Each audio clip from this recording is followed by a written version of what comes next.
Bonjour à tous, bienvenue à vous pour cette nouvelle vidéo. Je suis ravie de vous accueillir aujourd'hui.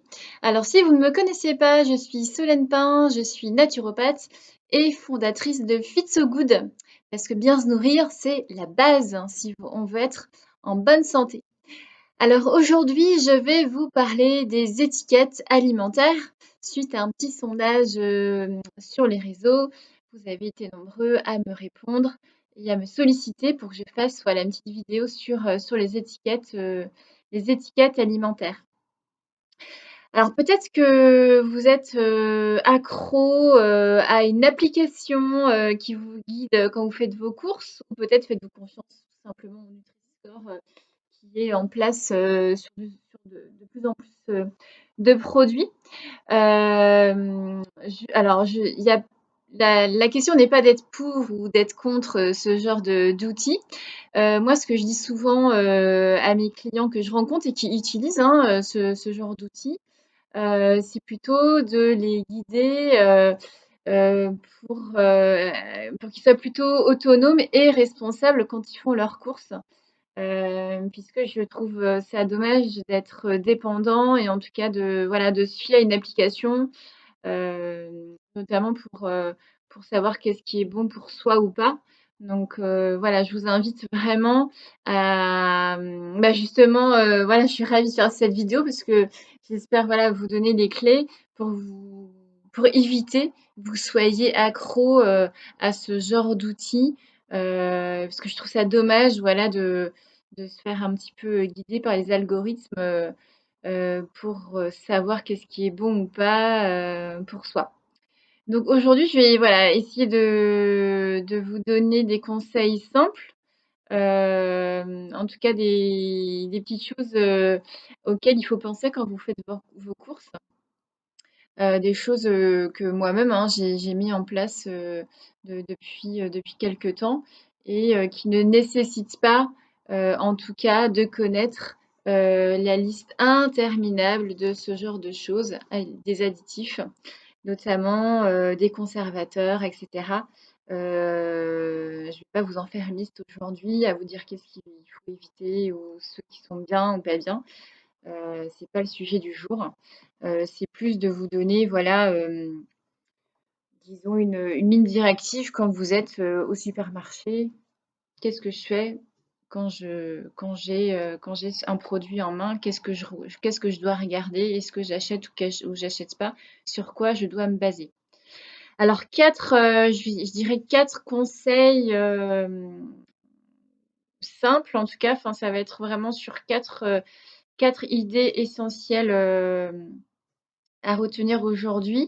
La première chose quand vous êtes, donc au supermarché et que vous achetez, un produit, avec une étiquette, donc un produit qui n'est pas brut, c'est déjà regarder la liste des ingrédients.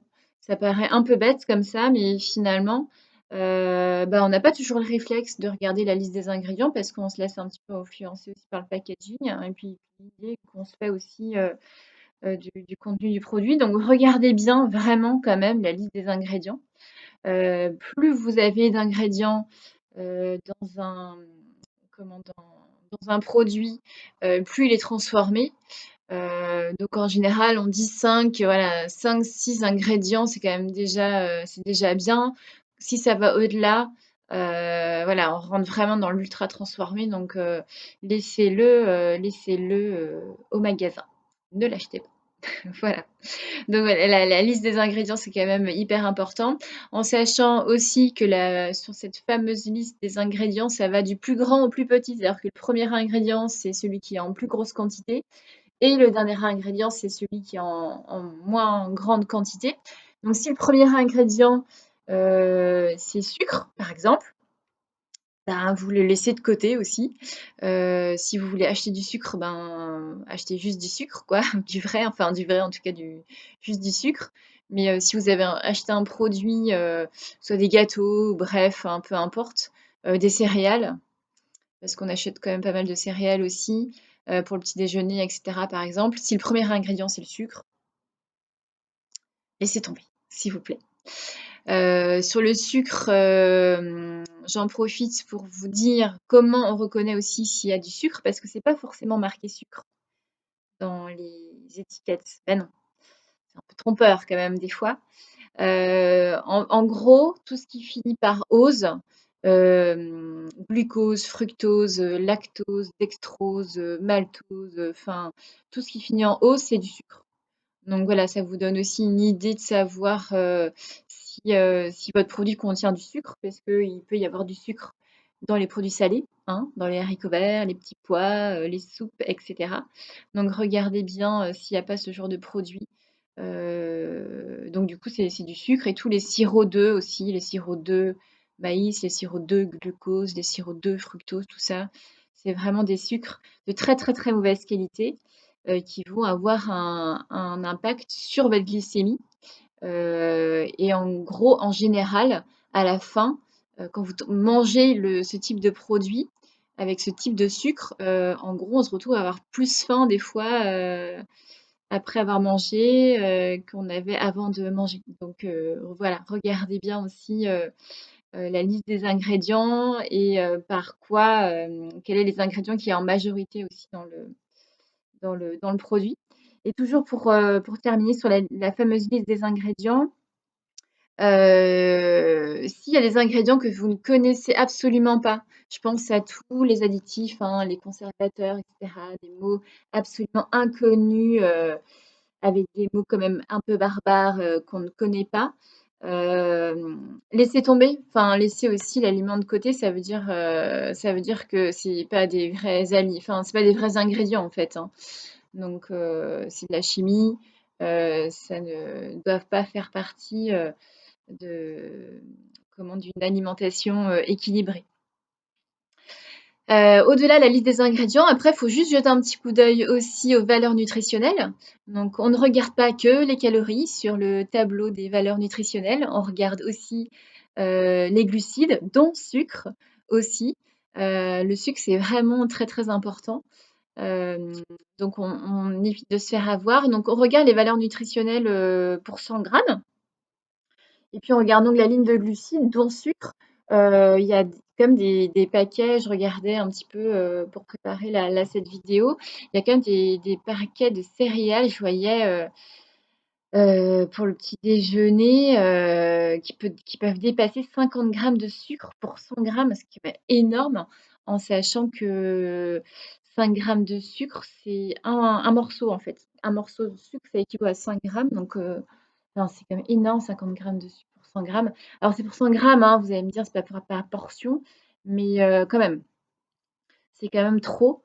Et puis regardez aussi les lipides, donc qui est le type d'acide gras que vous avez dans votre paquet, acides gras saturés, polyinsaturés, etc. Pour les types de gras, parce que vous y avez du bon gras et du mauvais gras, hein. Le gras, c'est la vie, hein, c'est un peu mon slogan, voilà. Vous avez le droit de manger du gras, privilégiez le bon gras, donc regardez le type d'acide gras que vous avez également dans les produits. Je vous remets le lien de mon article que j'ai écrit sur le gras, voilà, ça peut vous donner des pistes pour essayer de faire un petit peu la part des choses sur le gras. Les valeurs nutritionnelles, donc important. Et puis, autre conseil, après la liste des ingrédients, les valeurs nutritionnelles, on regarde également, on va quand même regarder également le marketing, enfin ne pas vous laisser avoir par le marketing et les allégations que vous pouvez avoir sur tous les paquets, genre enrichi en calcium, enrichi en vitamines, enrichi en fer, enrichi en ceci, en voilà, etc. Et toute cette mouvance en ce moment sur le bio, où toutes les grandes marques se mettent au bio, parce que le bio c'est bien. Alors, c'est pas parce que c'est bio que c'est bon, et c'est pas parce que c'est marqué bio que c'est un bon produit, hein. Si c'est pas labellisé par un vrai label bio, voilà, ça c'est pas très quand même très sérieux. Donc ne vous laissez pas avoir par le marketing, essayez d'avoir un regard éclairé sur tout ça. Et puis, en quatrième conseil, j'ai envie de vous dire, ben, d'essayer de privilégier les aliments le plus bruts possible et le moins étiquetés possible, en fait, hein. De manger, voilà, des fruits, des légumes, de la viande, du poisson, enfin, voilà, des céréales, complètes, du riz, enfin, voilà, des choses, des légumineuses, enfin, voilà, d'acheter des aliments bruts et de cuisiner. C'est tout de même la meilleure façon d'essayer de minimiser, heu, en tout cas tout ce que vous pouvez mettre dans votre assiette. Donc, essayez d'avoir une alimentation vraie.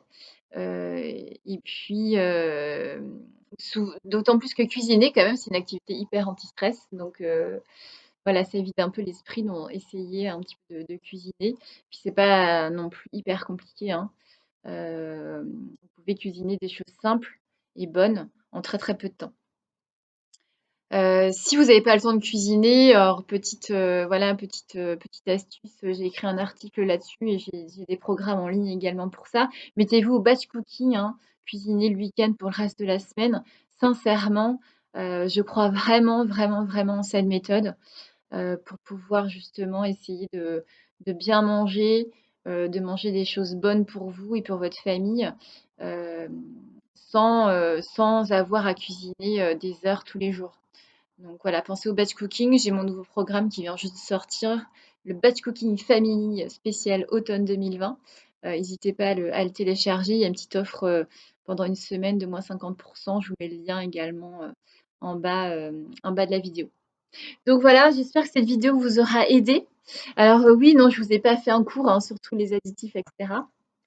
Donc liste des ingrédients, valeurs nutritionnelles, ne vous laissez pas avoir par le marketing. Manger des aliments bruts autant que possible de saison et locaux. Voilà un petit peu mes conseils. N'hésitez pas à mettre en commentaire, voilà, si vous êtes accro, hein, ce que je peux comprendre, à une application, enfin voilà, pour faire vos courses. Si vous avez du mal à décrypter une étiquette, par exemple, d'un de vos produits préférés et vous demandez: «Ah, mais est-ce que c'est bon pour moi ça? Est-ce que» voilà. N'hésitez pas, je serais ravie vraiment de vous y aider. Et puis, je peux aussi vous accompagner au supermarché. Ça fait aussi partie de mon offre, de coaching, de vous accompagner au supermarché. Alors en ce moment, c'est pas trop la période avec le confinement, mais en tout cas, voilà, sachez que je peux vous aider, également dans cette démarche-là. Je vous laisse. J'espère que cette vidéo n'était pas trop longue et qu'elle vous aura aidé. N'hésitez pas à vous abonner à ma chaîne, n'hésitez pas à liker cette vidéo, n'hésitez pas à la partager, n'hésitez pas à commenter. Et puis je vous dis très bonne journée, et puis surtout prenez soin de vous. À bientôt.